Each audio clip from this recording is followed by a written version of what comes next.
We're joined today by Michael Charlton, Asia Pacific Director for Entain. Thank you for being with us. Thank you, Kelsey, and thank you for inviting us back to ASEAN. It's amazing to see, even in 12 months, how much it's grown and how much the conference is so much bigger than last year. You look down the attendee list and there's, you know, the great and the good of the industry here. So it's an honor, and it was an honor this morning to be invited up straight after the fantastic speakers you had with obviously President Tenko and Tom and these wonderful delegates that you have at ASEAN this year. So yeah, I'm delighted to be here and delighted to be sitting talking with you again. Well, I mean, we're looking forward to growing more. As you mentioned, we were sitting here basically about a year ago. I wanted to ask, what has kind of changed for Entain in the meantime? Is Asia Pacific looking better? How is it going? Yeah, for Entain, we continue to be focused on the purely regulated opportunities, which hasn't changed in 12 months. So my role as the development director is to simply try and convince the territories that haven't regulated yet as to how they could do it, explain the benefits of doing it, you know, for player protection, for taxes, for, you know, getting rid of the negatives of the grey market and the black market. So yeah, for us, that's the last 12 months has continued to be more of the same. The positive thing for me is in some territories we have seen some real movement when it comes to that.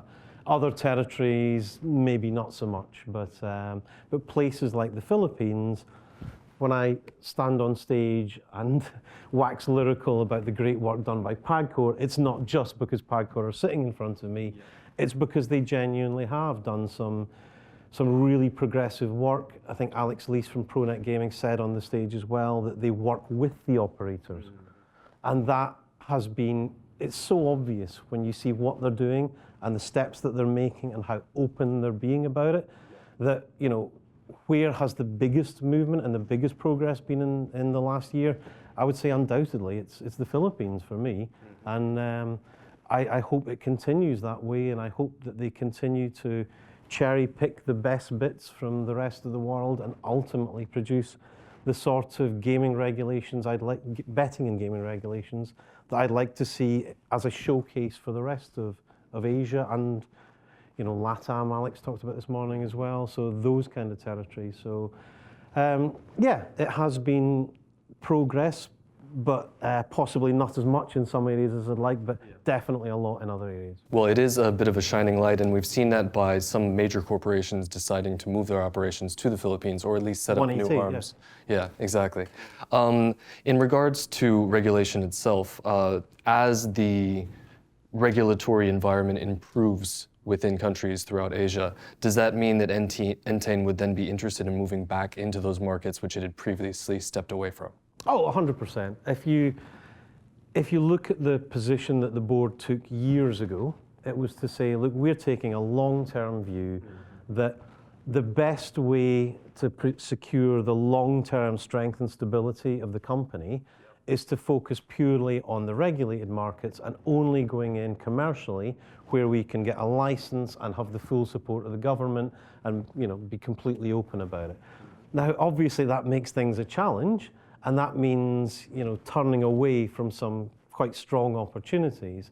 But for us, it's definitely going to be, we think, in the benefit in the long run by saying, okay, then, you know, here's to the new regulated territory, we've been very good.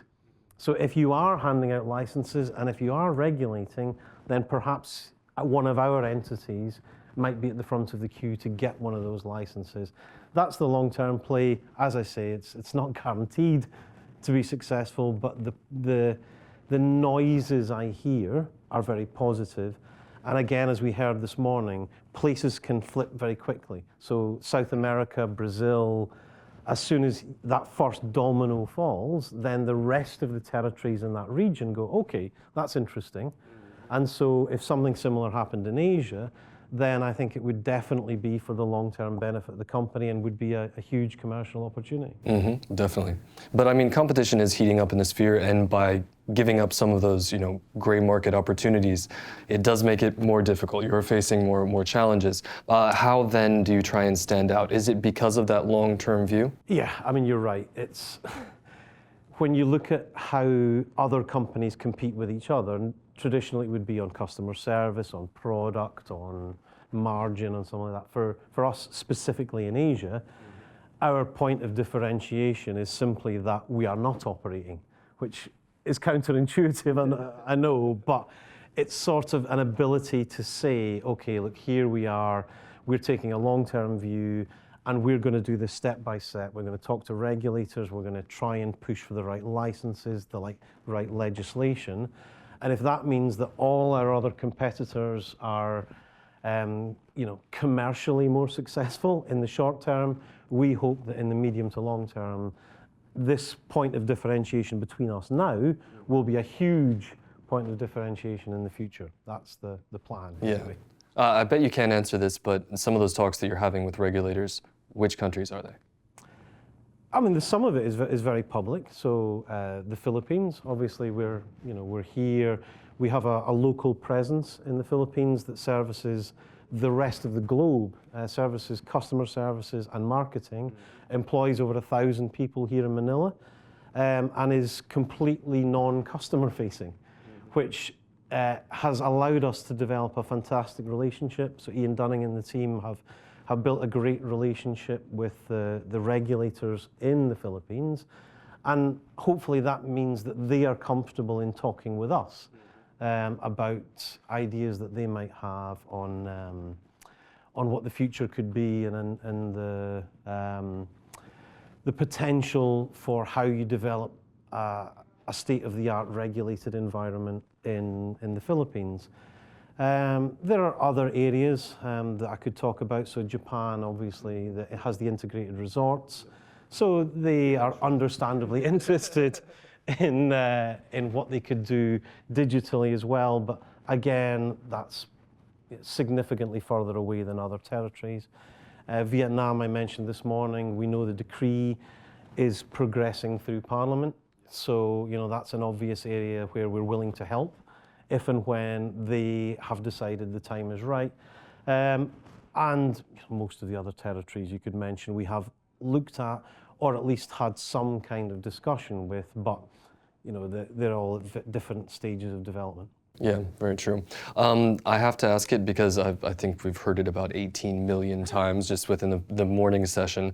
How is AI factoring into Entain's environment, let's say? I mean, it's the buzzword for everything at the moment. It doesn't matter what industry you're in, doesn't matter what sphere of life you're talking about, AI is affecting everything. I'm old school, so I'll admit that it's kind of like when I heard about Bitcoin 10, 15 years ago, and I thought, oh, that's a fad, that'll pass. And then next thing you know, everybody else is a millionaire, and I'm sitting here. We're both sitting here, by the way. I understand your pain. So AI now, I mean, you really see it from a betting point of view, when you look at how many things are automated in what we do, in markets we offer, but also in the way that you interact with customers. So for me, the AI, from an Entain point of view, is big and becoming bigger, but more on the customer-focused things, as you'd expect. For my role, business development, then clearly it's not such a big issue at the moment. Maybe if I just plugged into ChatGPT, exactly. How can we get territory X to legalize gambling? Maybe my life would be a lot easier. I haven't tried that yet. But, yeah. Well, we'll see. Well, now you got something to do after this interview, right? That. Yeah, well, I'll do that after we finish. Yeah. All right. Well, we've covered a lot of ground here. I just wanted to thank you again for your time. Michael Charlton, APAC Director for Entain. Thank you. Thank you very much, Kelton. Appreciate it. Thank you.